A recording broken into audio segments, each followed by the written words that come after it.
Hi, I'm Ed Highland, and this is ASA TV. I'm joined now by Dr. James Grant. Dr. Grant, we know that advocacy is incredibly important for the membership, and one of the things that is so critical these days, and especially in light of the opioid crisis, is really getting a handle on this. What is ASA doing to address this crisis? Well, Ed, the opioid crisis has really become front and center this year. We realize that over 100 Americans every day are dying from complications from the opioid crisis. And this is widespread. This is young, this is older, this is rich, this is poor, this is men, this is women. It's affecting our whole community. So what is ASA doing? ASA is working towards intervention. It's actually working to educate our providers. It's taking the lead. It's working with Congress to develop laws that actually help address things. ASA is working with other organizations, including the American Association or American Academy of Orthopedic Surgeons. Tell us a little bit about the Premier Collaborative. The Premier Collaborative is something ASA worked with over 30 hospitals to educate our providers, to educate our patients so that we have effective, appropriate opioid management in these hospitals. And this is something that's been incredibly successful, and we've been able really to move the needle a little bit on how we're prescribing opioids in some of our pilot projects. And H.R. 6 as well. Yeah, H.R. 6. H.R. 6 is a piece of legislation that ASA was incredibly instrumental in moving through Congress that actually had provisions in it that actually increased funding, management for surgical pain without opioids. ASA was actually a leading sponsor for the National Drug and Heroin Summit that was held in Atlanta this year. The Opioid Summit, what has happened with the Opioid Summit, it has brought people together that have never been together before. We have seen, it is not a red issue. It is not a blue issue. The opioid crisis is a purple issue. It's brought Republicans, Democrats, moderates together to the table because they recognize it's a problem that crosses party lines.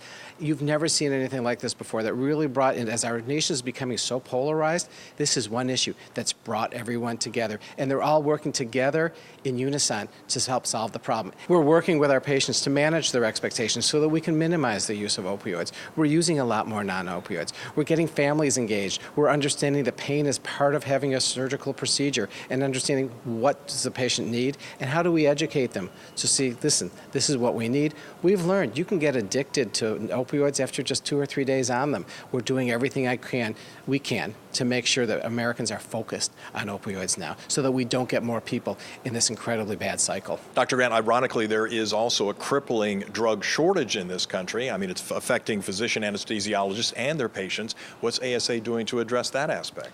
ASA has been the leading specialty society talking about drug shortages. We've actually brought all the players to the table. I mean, it's really how many people, I like to use the analogy, when a carpenter goes to work, he or she doesn't worry, do they have nails?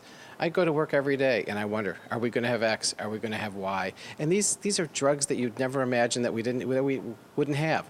We sometimes don't have epinephrine if someone goes into cardiac arrest. We sometimes don't have appropriate pain relievers. We sometimes don't have effective medicines that will raise and lower your blood pressure. These are the core of what we do. And every day, we're starting to figure out what we have. And this isn't a problem unique to one part of the country. This is a problem unique to everybody in the country. We had the Hurricane Maria in Puerto Rico, which demolished a factory that made all of our bags of saline. Saline, that's essentially just salt water. Gone. We couldn't mix drugs up. This is a problem that's affected us, and we have to figure out how do we work on it together.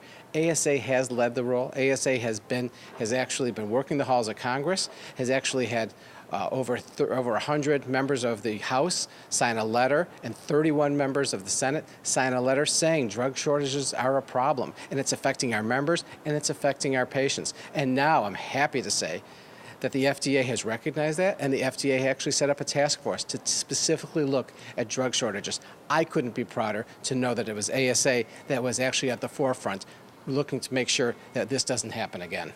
Preserving and promoting physician-led anesthesia care. Could you give us some thoughts on what ASA is doing in a leadership role?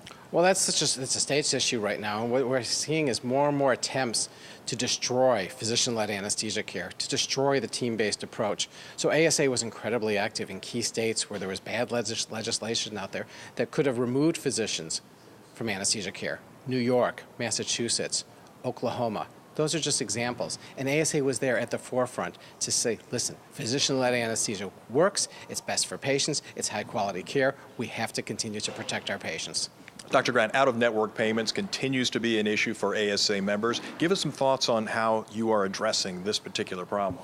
First, out-of-network payments is such a, it's in some ways it's a travesty what's going on. Americans are spending their own hard-earned dollars buying health insurance policies that aren't covering them for what they need.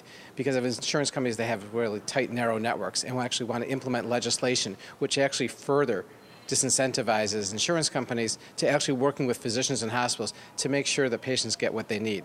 It's affecting even more so the hospital-based physicians, anesthesiologists being one of them.